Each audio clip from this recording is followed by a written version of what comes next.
Hello friends, how are you? सब मज़े में? शुरू करते हैं आज का session. Up till we have derived the equation of drift velocity. What is the drift velocity? Why the electrons are drifted?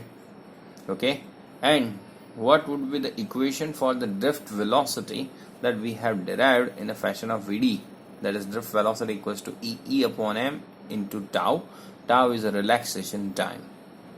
Okay, or with the charge of the electron you can indicate as Vd is equals to minus E upon m into tau. Moreover, we have seen the resistance of a conducting wire R is equals to rho L by A. We can show in this fashion. Now next target is derive the relation between drift velocity and current density. ठीक है, यानी कि हमें drift velocity और current density के बीच में क्या relation है वो डिराइव करना है, और उसके ऊपर से time dependency of the conductivity भी देखेंगे. कंडक्टिविटी का रेसिप्रोकल क्या होता है? रेजिस्टिविटी, और रेजिस्टिविटी का रेसिप्रोकल कंडक्टिविटी होता है. वो हम लास्ट लेक्चर में देख चुके थे, इसके लिए मैंने वहां पे लिखा है. और इन सब के बीच में जो रिलेशन है वो यहाँ पे हम डिराइव करेंगे. ओके, तो सबसे पहले मैं यहाँ पे एक फिगर बना देता हूँ. क्या करेंगे? एक सिलिंड्रिकल क्रॉस सेक्शनल एरिया, यानी कि कंडक्टिंग वायर जिसका cross sectional area capital A जितना हो, और उसके अंदर से चार्जेस पर्टिकुलर कोई क्रॉस सेक्शनल एरिया से पास आउट हो रहे हैं, ऐसा शो करेंगे. ओके, अब द नंबर ऑफ इलेक्ट्रॉन और number of charge present per unit volume, that is let it n, और उसे हम करंट की डेफिनेशन में प्लेस आउट करेंगे. I is equal to delta Q by delta T. Okay, because हमें जो पता है J is equal to I by A होता है, तो फाइनली ए से डिवाइड करेंगे. बट उससे पहले की जो एक्सरसाइज है और जो अंडरस्टैंडिंग है वो हम पहले फिगर ड्रॉ करके इससे समझते हैं. तो मैं फिगर ड्रॉ कर देता हूं पहले. चलिए, फिगर बना दी है मैंने. This is the cylindrical conducting wire and two cross sectional area is shown in the figure. Now these are the electrons, direction of the motion of electron, okay, towards the any cross sectional area is indicated. ठीक है, यहाँ पे देख सकते हो आप, मैंने यहाँ पे इलेक्ट्रॉन को मूव करते हुए दिखाया है. This is the direction of the current. Okay, तो आप यहाँ सोच सकते हो कि पॉजिटिव टर्मिनल और नेगेटिव टर्मिनल इस तरीके से जुड़ा हुआ है बैटरी के साथ, और उसी डायरेक्शन में करंट मूव हो रहा है. And electrons are always moving against the direction of current, ये हमें पता है. ठीक है, so as shown in the figure, consider conducting wire of a cross sectional uniform cross sectional area A, and the electrical field is present. Okay, and that is why the charges are moving and electrical field is provided by the battery. Okay, चलिए अब क्या करते हैं कि charges को calculate करने हैं हमें. तो सबसे पहले क्या कहेंगे कि कंसीडर द वेलोसिटी और drift velocity is Vd and distance covered by the charges in any cross sectional area. Okay, let it L or D. Okay, यानी कि let drift velocity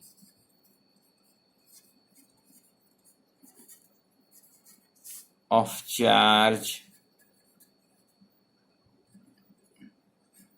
is Vd, and hence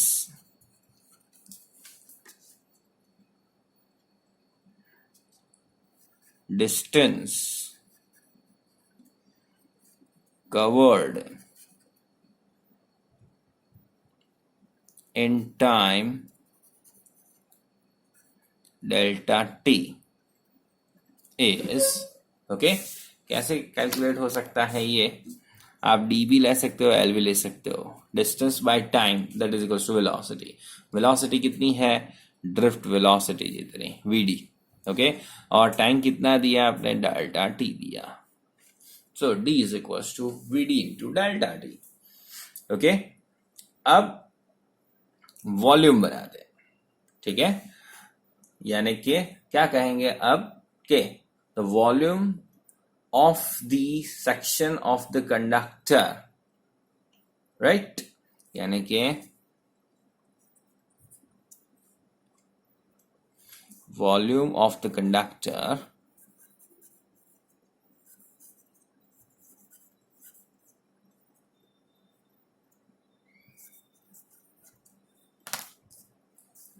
क्या होगा, मैं indicate कर सकता हूं V D into delta T से. Okay, that is equals to A into L. Okay, अब आपको जैसे पता है ए इंटू एल या फिर ए इंटू डी, डी का ही बोल देते हैं क्योंकि हमने आगे डी बताया हुआ. Area into one more dimension. Okay, area into distance, that is volume. बराबर. Okay, so that would be A into distance equals to V D into delta T.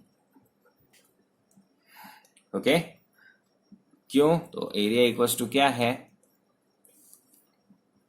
Area fix है, और डी इक्वल्स टू हमने क्या लाया, V D into delta T. Okay, so ये हो गया हमारा वॉल्यूम.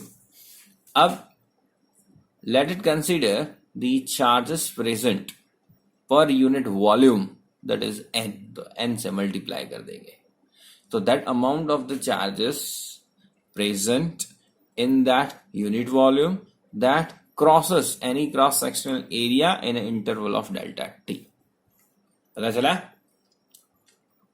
चलिए मैंने लिख दिया है. Let the number of free electrons, free charges भी लिख सकते हो, पर यूनिट वॉल्यूम इज n. ये इंपॉर्टेंट है, पर यूनिट वॉल्यूम, क्योंकि हमने आगे वॉल्यूम फाइंड कर दिया है. Okay, volume of the conductor of the length D. D की वजह से यहाँ पे अगर ये थोड़ा क्रिटिकल लग रहा है आपको तो इसे काट देना. ओके, स्पेसिफिकेशन करना पड़ेगा generally. Volume of the conductor of the charge which is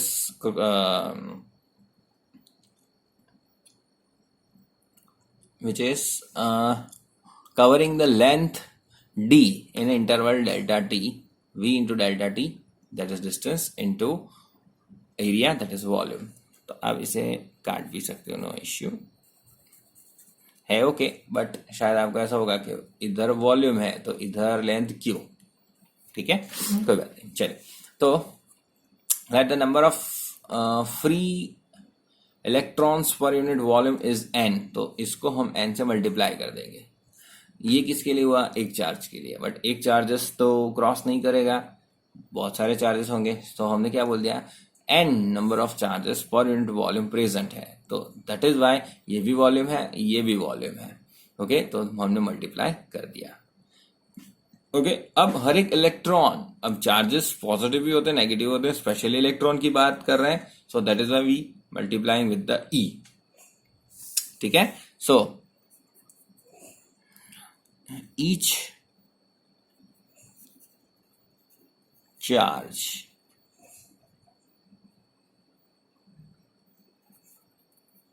with E, or each electron, charge of electron is E. So therefore delta Q is equals to NA VD, okay, delta T into E.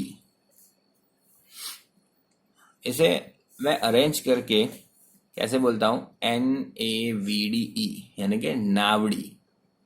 Okay, NAVD into delta T, delta Q is equal to आप कह सकते हो. ठीक है, अब current बनाएंगे तो delta T cut जाएगा. Okay, according to definition of the current क्या बोलेंगे, I is equal to delta Q by delta T. लिखते हैं. So, according to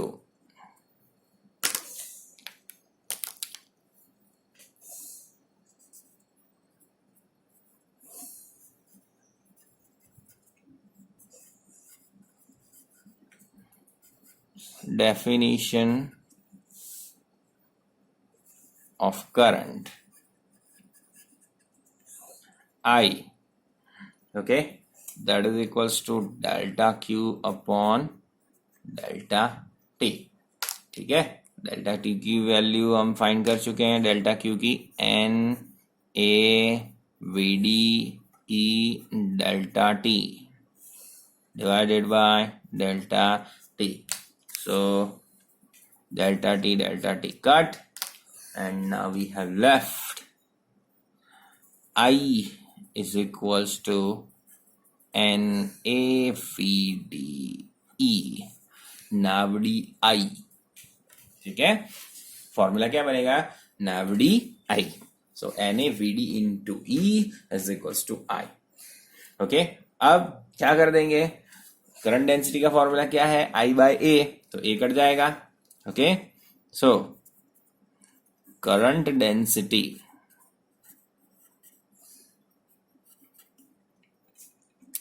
J is equals to I upon A. I का formula NaVd into E divided by A. So A would be cutted out.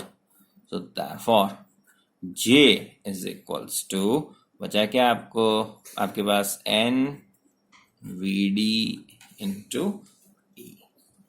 Okay, so यहां पे NVD क्या बचा, NVD is equals to J.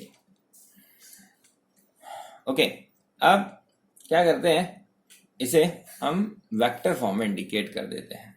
तो vector कहाँ कहाँ आएगा ये देख लीजिए ध्यान से. तो therefore general form J vector quantity, N number, अब Q जनरल फॉर्म बोल देते हैं. क्यों, प्लस भी हो सकता है माइनस भी हो सकता है. ठीक है, और यहाँ पे VD, ये हो गया आपका वेक्टर फॉर्म. ठीक है, फॉर्मूला नंबर दे देते हैं वन बाय वन.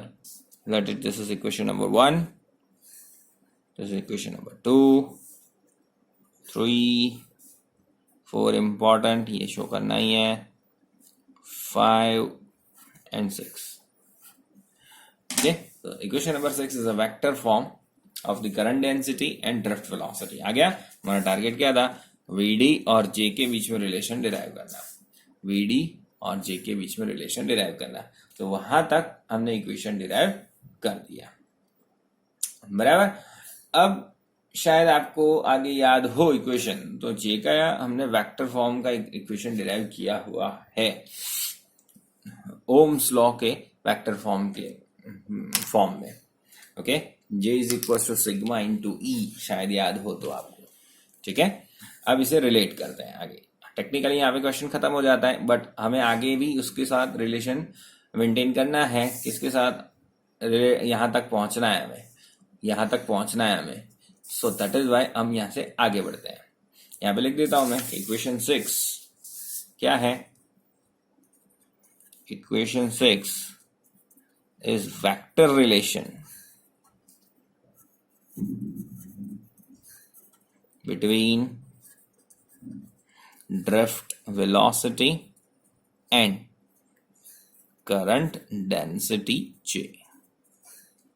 ओके, पूरा लिखना. अब हम बोलेंगे कि according to vector form of the Ohm's law, according to vector equation of Ohm's law क्या है, J is equals to sigma into E. Equation number 7 बोल देते हैं इसे. ओके, चले, तो दोनों इक्वेशन J के हैं, तो कंपेयर कर दीजिए. Okay, so therefore sigma into E is equals to what just we have taken, NQVD. तो रख देते हैं यहाँ पे NQVD. ब्रैकेट में इसके लिए रखा है कि अब वीडी का इक्वेशन मुझे रखना है। वीडी का इक्वेशन हम तैयार कर चुके हैं, ठीक है। So therefore sigma into E is equals to N Q. V D का क्या था आपके पास, अब दैट इज आप क्यू बोल सकते हो चार्जेस के फॉर्म में, मैंने स्टार्टिंग में लिखा है यहाँ पे, देखिए E upon M into tau या माइनस वाला, ये स्पेशल इलेक्ट्रॉन के लिए, अभी हमें पता नहीं है इसके लिए ई की जगह में क्यू रखा हूं, फिर दोनों इलेक्ट्रॉन के लिए स्पेशली क्या रख देंगे, ई रख देंगे, दोनों बाजू माइनस ई होगा तो माइनस माइनस प्लस हो जाएगा, ठीक है। चलिए, so therefore Q E upon M into tau हो गया। अब फॉर इलेक्ट्रॉन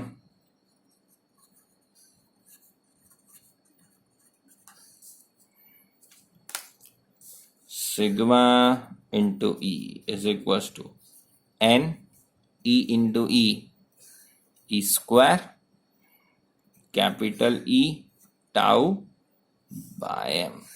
अब दोनों साइड से ई कट जाएगा, okay. So therefore sigma is equals to N square tau upon M. बहुत इंपॉर्टेंट फॉर्मूला है, ओके जो एज एन फॉर्मूला भी पूछा जा चुका है एमसीक्यू लास्ट ईयर, ओके। अब यहां से 2-3 फॉर्मूला कैसे बनते हैं, इसका जनरलाइजेशन क्या है वो देखना है। What is sigma? Sigma is not addition, यहाँ पे सिग्मा कंडक्टिविटी है, रो क्या था, रेजिस्टिविटी, तो इसी के ऊपर से रेजिस्टिविटी का फॉर्मूला लिख देता हूं, ओके। पहले लिख देते हैं किसका फॉर्मूला है, it is equation of conductivity, okay. और हमें पता है कि रेसिप्रोकल ऑफ ईच अदर, कौन, conductivity as well as resistivity, okay. So resistivity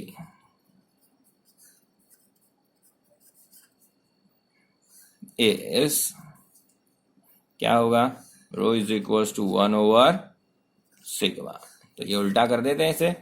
सो M upon N E square tau, okay. ये क्वेश्चन मैंने क्यों बताया है आपको, ये समझने के लिए कि रेजिस्टिविटी और रिलैक्सेशन टाइम का क्या रिलेशन है, ये समझने के लिए, साथ साथ में उसका कंडक्टिविटी के साथ रिलेशन क्या है ये समझने के लिए, ओके। चलिए अब शुरू करते हैं। Resistivity, the capacity of the resist an electron of the conductor. Resistivity का सीधा मतलब कंडक्टर की इलेक्ट्रॉन को रेजिस्ट करने की capacity, that is called resistivity. उल्टा उसका, जितना रेजिस्ट कर पाएगा, ओके, उतना कंडक्टिविटी कम होगा, जितनी कंडक्टिविटी ज्यादा होगी उतना रेजिस्टिविटी कम होगी, क्योंकि दोनों रेसिप्रोकल है। तो जितनी कैपेसिटी कोई भी कंडक्टर की इलेक्ट्रॉन को कंडक्ट करने की, that is called conductivity, okay. ज्यादा कंडक्ट होगा तो रेजिस्टिविटी कम होगी, ज्यादा रेजिस्ट होगा तो कंडक्टिविटी कम होगी, वैसे वर्सा, ठीक है, ओके। अब यहां पे हमें समझना है टाउ के साथ। अब टाउ कहाँ है, relaxation time. What is relaxation time? I remind you that the time interval between two successive collision of an electron is called relaxation time, ठीक है। यानी कि इलेक्ट्रॉन अथड़ाया और फिर दूसरी बार अथड़ाया, फिर आगे गया, ठीक है। तो अब ये यहां से अथड़ाया और यहां पे अथड़ाया, उसके बीच में कहीं नहीं अथड़ाया, ओके, वहां पे रिलैक्स है, फ्री पाथ है उसका। सो that is called relaxation time, वहां पर रिलैक्स है वो। अब ये टाइम घटेगा और बढ़ेगा तो उसका सीधा रिलेशन कंडक्टिविटी या रेजिस्टिविटी के साथ है।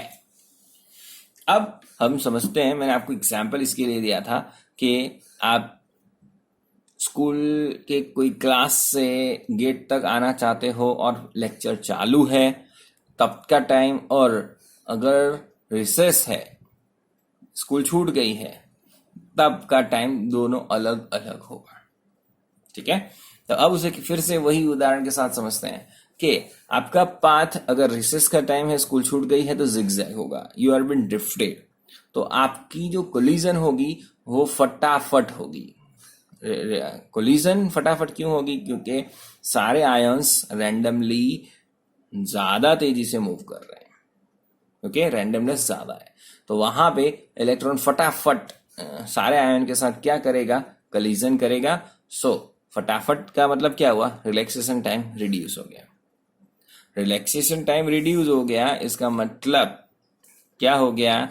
डिनोमिनेटर घट गया। डिनोमिनेटर घट गया यानी कि मतलब टोटल आंसर बढ़ गया, ओके, यानी कि जैसे जैसे इलेक्ट्रॉन्स ड्रिफ्ट होते जाएंगे, टेम्परेचर बढ़ता जाएगा, फील्ड बढ़ता जाएगा, तो उसकी रेजिस्टिविटी भी बढ़ती जाएगी।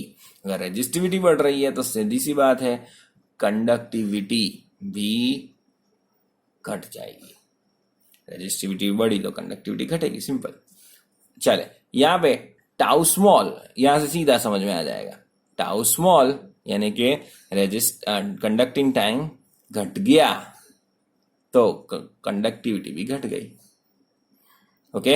रिलैक्सेशन टाइम बढ़ गया यानी कि इलेक्ट्रॉन आसानी से जा रहा है, फ्री टाइम जो है वो बड़ा है, अथड़ाया, फिर लहराते लहराते गया, फिर अथड़ाया, फटाफट नहीं अथड़ाया, ओके। किसके साथ अथड़ाएगा? आयॉन्स के साथ, ओके। यानी कि अभी अरेंजमेंट, यानी कि अभी लेक्चर्स चालू हैं, सारे सारे आयॉन्स यानी कि सारे सारे स्टूडेंट्स अपने क्लास में स्थित है, तो आप आराम से निकल जाओगे, ओके। सो रिलैक्सेशन टाइम आपका अगर बढ़ा तो कंडक्टिविटी भी बढ़ी, रिलैक्सेशन टाइम घटा तो कंडक्टिविटी भी घटी, ठीक है। और यहां पे उल्टा है, रिलैक्सेशन टाइम बढ़ा, ओके, रिलैक्सेशन टाइम बढ़ा तो कंडक्टिविटी घटी, रेजिस्टिविटी सॉरी, और रिलैक्सेशन टाइम रिड्यूस हुआ तो रेजिस्टिविटी बढ़ी, बिकॉज यहाँ पे डिनोमिनेटर में है। तो दोनों तरीके से आपको याद रखना है, एक बार अभ्यास कर लेना तो कभी भी लोचा नहीं होगा। और फॉर्मूला याद है दोनों में से एक ही याद रखना, दोनों याद नहीं रखना तो ऊपर कौन है नीचे कौन है ऐसी समस्या आ सकती है, ठीक है। तो फॉर्मूला m/n² टाउ टू रो ऐसा याद रखा जा सकता है, या sigma is equal to n² टाउ/m, ये भी याद रखा जा सकता है, कोई एक याद रखना है आपको, क्लियर। तो यहाँ पे हमें क्या पता चला कि conductivity as well as resistivity time के साथ यानी कि रिलैक्सेशन टाइम के साथ कैसे रिलेटेड है, ओके। अब यहाँ पे मैं स्टार कर देता हूं, आपको जो इक्वेशन अच्छा लगता है, यानी आपने ये याद किया, ठीक है, लिखने दोनों है बट ये याद किया तो उसके रिगार्डिंग यहाँ पे स्टेटमेंट लिखना है कि from the equation number so A या बी या सी 7 8 9 जो भी आता है, okay, we can say that if relaxation time of electron is increases then resistivity decreases, okay, and hence conductivity increases, okay।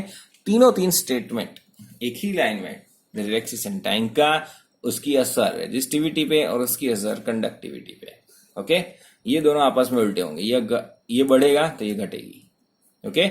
ये दोनों रेसिप्रोकल हो जाएंगे, सॉरी ये दोनों डायरेक्टली प्रोपोर्शनल में हो जाएगा, ठीक है। यहां से भी पता चलता है, यहां से भी पता चलता है, ओके। तो वो दोनों स्टेटमेंट यहां पे आपको खुद लिखने हैं, okay.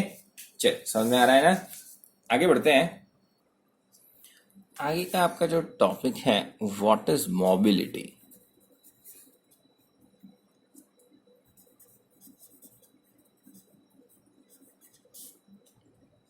And derive its equation, okay. तो मोबिलिटी क्या होता है ये समझिए अब ध्यान से। अब अकॉर्डिंग टू द डेफिनेशन क्या है, the drift velocity of the charge career पर unit electrical field is called mobility, ठीक है। अब का इक्वेशन हम कैसे डिराइव करेंगे, आगे का इक्वेशन हमने जो डिराइव किया हुआ है उसी के ऊपर से यहाँ पे हम ये इक्वेशन भी डिराइव करने वाले हैं। ओके, सो जे का इक्वेशन हमने डिराइव किया हुआ है, J is equal to sigma E, और वो क्या है, ये रहा आपका J is equal to N E V D, लिख सकते हो इलेक्ट्रॉन के लिए, that is equal to sigma E. Okay, चलिए, एज वी नो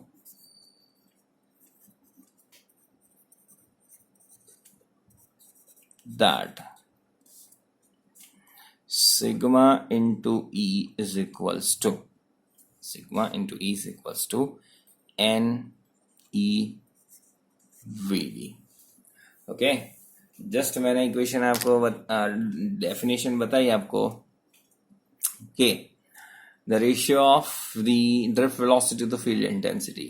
ओके, या फिर आप क्या कह सकते हो कि the drift velocity of the charge per unit electrical field. Okay, तो हमें क्या रेशियो चाहिए, V D upon E. So therefore एक साइड लिख देते हैं वी डी अपॉन ई, एक तरफ हो गया V D upon E, that is equals to आपके पास क्या बचेगा, sigma upon N E. Okay, अब लेफ्ट हैंड साइड की टर्म को हम क्या कह देते हैं, that is called mobility. Okay, in above equation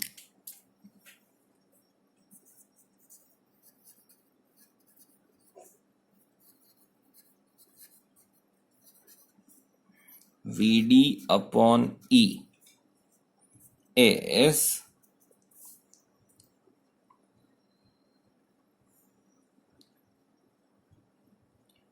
ratio of drift velocity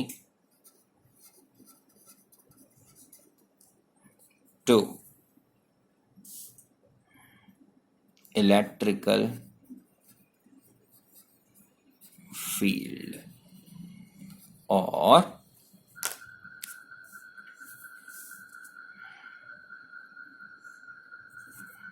drift velocity of charges or electron per unit electrical field is called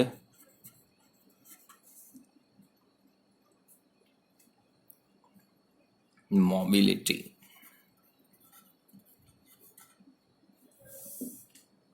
okay, समझ में आ रहा है ना, it is indicated by mu.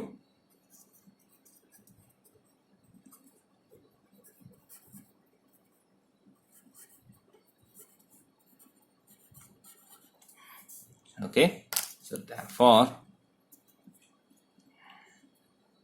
mu is equals to sigma upon Ne। Okay, so therefore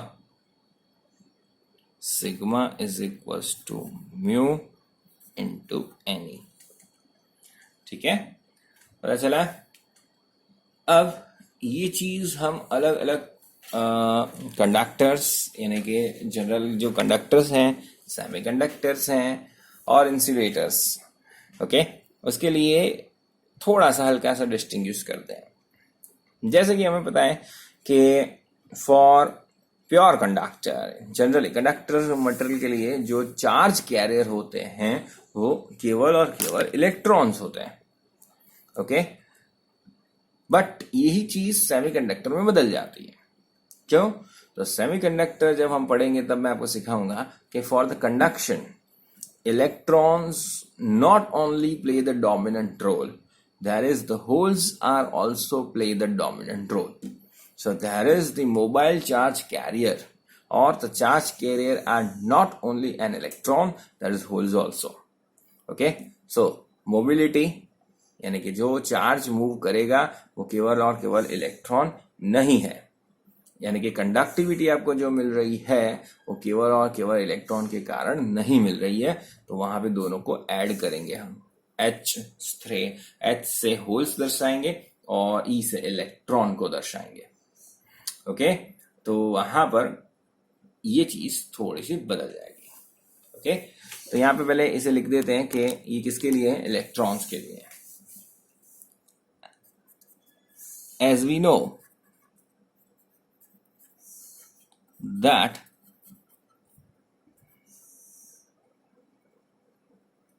in the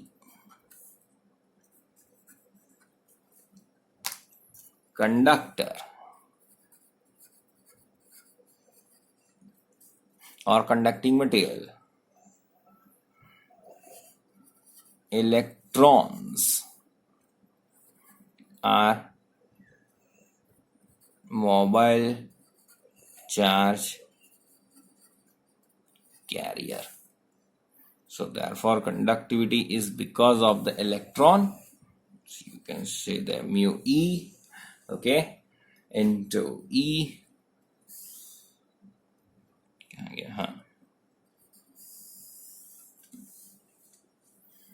okay,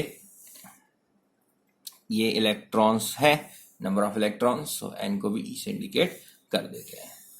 okay, अब क्या करते हैं, clarification किसका देंगे अब हम नेक्स्ट में क्लैरिफिकेशन देंगे हम होल्स का।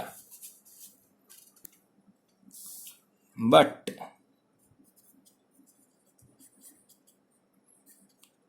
In the semiconductor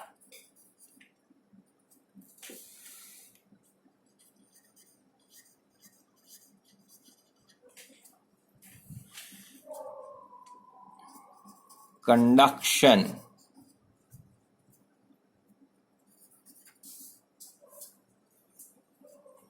is because of not only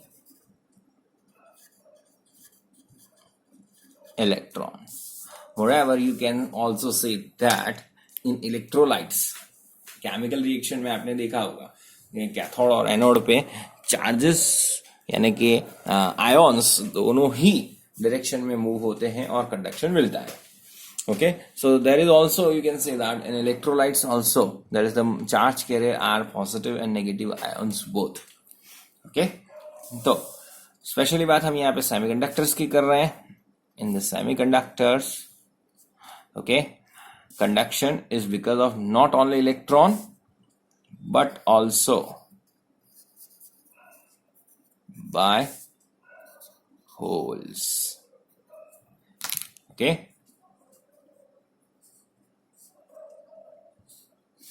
so here holes and electrons are both mobile charge carrier। ठीक है, सो कंडक्टिव जो कंडक्शन है आपको वो कैसे शो करना होगा, so therefore sigma total conductivity, sigma of electron plus sigma of holes, दोनों से शो करना पड़ेगा। So therefore sigma is equals to sigma E क्या बनेगा, नंबर ऑफ इलेक्ट्रॉन्स आगे कर देते हैं और म्यू ई को भी आगे कर देते हैं, ई को पीछे रखते हैं। ओके, और अब क्या शो करेंगे, number of holes, okay, and the mobility of holes and charges को हम क्या कर सकते हैं, कॉमन रख सकते हैं, क्योंकि हमें पता है कि we are talking about the holes or the electrons both have or both possesses the same charge 1.6 into 10 raised to minus 19। Okay, तो यहाँ पे हम प्लस ई और माइनस ई से नहीं इंडिकेट करते हैं। एक्चुअल होल्स क्या है जब हम चैप्टर की डिस्कशन करेंगे तब ही पता चलेगा। ओके, क्यों हम वहां पे प्लस वैल्यू नहीं रखते हैं, right. So that is theoretical concept, तब हम वहां पे डिस्कस करेंगे। ओके, चलिए अब मोबिलिटी का यूनिट बनाते हैं। Okay, so unit and dimensional formula of mobility. Okay, खुद भी बना सकते हो, कोई इश्यू नहीं है, बट हिंट दे देता हूँ. म्यू इज इक्वल टू आपके पास फॉर्मूला क्या आया है, ड्रिफ्ट वेलोसिटी पर इलेक्ट्रिक फील्ड. अब ड्रिफ्ट वेलोसिटी का क्या होगा, मीटर पर सेकंड. ओके, अब इलेक्ट्रिकल फील्ड का दो तरीके से लिख सकते हो, न्यूटन पर कूलम्ब या फिर वोल्ट इनटू मीटर, बराबर. वोल्ट पर मीटर, तो मीटर ऊपर चला जाएगा, मीटर स्क्वायर हो जाएगा. दूसरा भी लिख देता हूँ, that is equals to metre per second, okay, into volt per metre. So that would be metre square, okay, per second into volt. ठीक है, और ये क्या बन गया आपका, तो ये है metre into coulomb per second into newton. But generally यहाँ पे अब वोल्ट की ही बात हो रही है, तो ये यूज नहीं होता है, यही यूज होता है. सिंप्लीफाई करके लिखा कैसे जाएगा, m2s minus one v minus one. Dimensional formula इससे इजीली बन जाएगा. Okay, that is why I have indicated over here. चल, डिमेंशनल फॉर्मूला कैसे बनाएंगे, तो हमारे पास क्या क्या है यहाँ पे देख लो. m, ओके, मीटर है तो दैट इज L1. फिर coulomb, so that is A1 T1. ठीक है, फिर डिवाइडेड बाय सेकेंड है, दैट इज T1. न्यूटन है तो M1 kilogram into metre L1 पर सेकेंड स्क्वायर T माइनस 2. जो उड़ता है उड़ा दो, बाकी बचा बोलो, आपका डायमेंशनल फॉर्मूला बन गया, क्योंकि बेसिक तो सारे आ गए. T1 कट, एक L1 कट, तो बचा क्या, M ऊपर चला जाएगा तो M माइनस वन. ओके, फिर और क्या बचा, L तो उड़ गया, T माइनस टू ऊपर जाएगा तो प्लस टू और A1, so T plus two and A1. That is the dimensional formula. Okay, इसमें से क्या होता है, आपको वोल्ट का भी ध्यान करना पड़ता है. अगर वोल्ट का आता है तो इधर से इजी बन जाएगा, दैट वुड बी इजीएस्ट. उससे भी इजी ई अपॉन एम से आ जाएगा.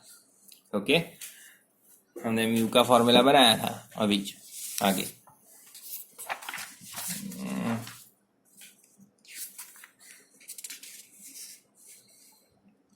ईटा अपॉन एम होगा फॉर्मूला उसका. ठीक है, mu is equal to eta upon M. कैसे, ड्रिफ्ट वेलोसिटी के इक्वेशन से आएगा. कहाँ गया ईटा अपॉन एम.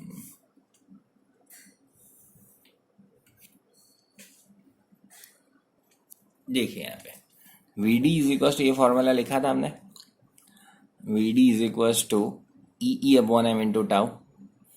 अब तो Vd इज इक्वल टू ये, तो Vd upon E is equal to क्या हो जाएगा, Q into tau upon M. Q यानी कि ई टाउ अपॉन एम हो गया, E tau upon M. E का क्या होगा, A1 T1, इसका भी T1 टाइम है, तो A1 T2 हो गया. M नीचे से ऊपर जाएगा तो M माइनस वन, तो यहाँ से इजीएस्ट बन जाएगा. ओके, आइडिया बहुत सारे हैं, आपको जिस तरीके से आता है, समझ में आता है, वो आप बना सकते हो. राइट, अब और दो तीन डायमेंशनल फॉर्मूला मैं आपको यहाँ पे बता देता हूँ जो जनरली यहाँ पे पूछे जाते हैं. ओके, चले, तो अब और conductance. Okay, what is conductance,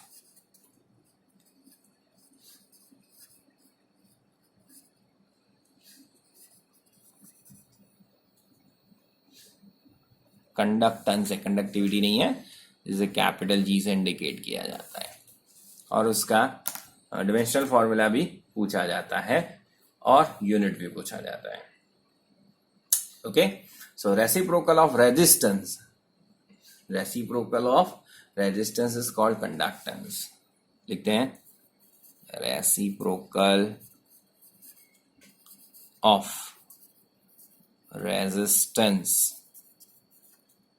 is conductance. जी। फॉर्मूला क्या बन जाएगा? G is equals to 1/R, unit 1/ओम, क्योंकि रेजिस्टेंस का क्या है? ओम। इसे उल्टा ओम भी बोलते हैं, जिसे बोला जाता है मोह। क्या बोला जाता है? मोह। ओम का उल्टा मोह, ऐसा है 1/ओम, या फिर उल्टा कर दो ओम को तो भी चलेगा। सब क्या है? किसके यूनिट है? जी, यानी कि कंडक्टेंस के। ठीक है, और इसका डायमेंशनल फॉर्मूला भी लिख देता हूं मैं। आर का आएगा तो ये आएगा, आर का उल्टा कर दो तो वो हो जाएगा। ओके, और आपका आर का क्या है? 1232, बराबर। तो इसका क्या हो जाएगा? m-1 L-2 T3 A2। Resistance का क्या है? M1 L2 T-3 A-2। Sign बदल जाएगी, सिंपल। ओके, तो रेजिस्टेंस का भी याद रह जाना चाहिए, यहीं से मैंने सिखा दिया। M1 L2 T-3 A-2, 1232 resistance. तो कंडक्टेंस का उल्टा, माइनस आगे चढ़ा देने के, बराबर। पता चला? सो दैट इज दी कंडक्टेंस का डायमेंशन फॉर्मूला आपका तैयार हो गया। और दूसरा आपका जो कंडक्टिविटी है उसका डायमेंशनल फॉर्मूला भी आता है, तो यहाँ पे साइड में लिख देता हूं मैं। ओके, सो कंडक्टिविटी का जो यूनिट है वो है मो पर मीटर। ओके, कैसे समझाता हूं। कंडक्टिविटी, अब डेफिनेशन नहीं लिख रहा हूं, आपके लिए छोड़ रहा हूं। क्या लिख दोगे सीधा कंडक्टिविटी के लिए? Reciprocal of resistivity. Okay, reciprocal of resistivity is called conductivity. चलिए, तो अब सिग्मा इज इक्वल्स टू 1/रो। रो का फॉर्मूला क्या है?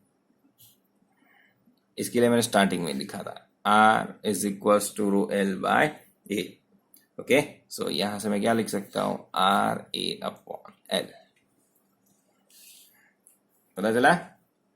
ओके, अब यहां से आपको पता क्या चलेगा?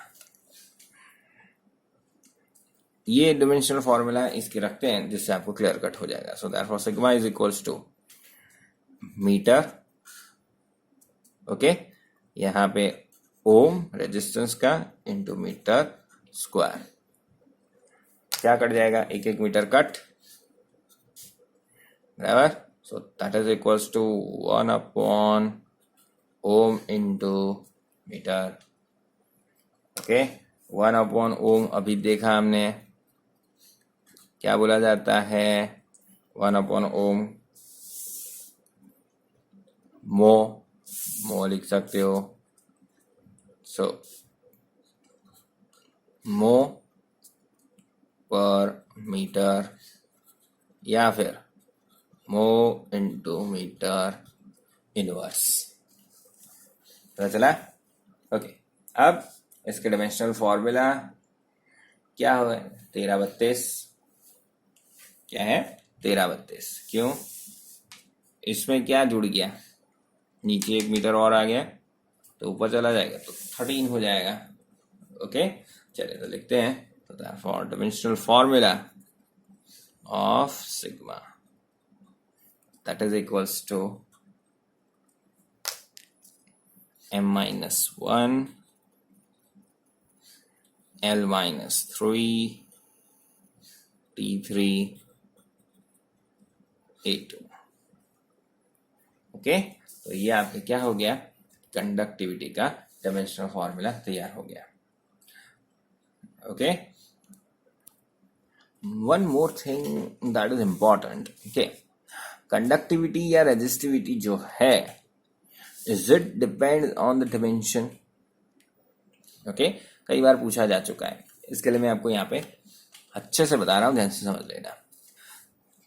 साफ साफ लिख देता हूं, बाकी आपको पता है कि लास्ट लेक्चर में बताया था कि कंडक्टिविटी रेजिस्टिविटी किस पे डिपेंड करती है, type of material, temperature, pressure शायद रह गया था दिमाग से, तो यहाँ पे बता देता हूँ कि कंडक्टिविटी रेजिस्टिविटी टेम्परेचर पे डिपेंड करती है, सेकेंड टाइप ऑफ मटेरियल पे डिपेंड करती है, प्रेशर पे डिपेंड करती है, बट किस पे नहीं डिपेंड करती, is not depend on the dimensions of the conductor.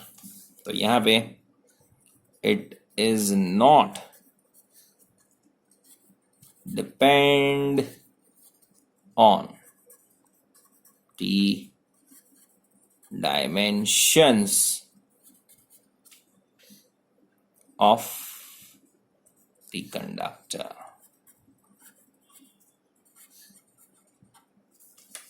Okay, किस पर डिपेंड करता है? So type of material,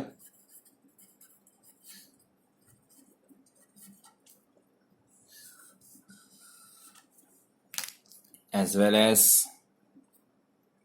temperature, pressure, okay, ये सब पे डिपेंड करेगा।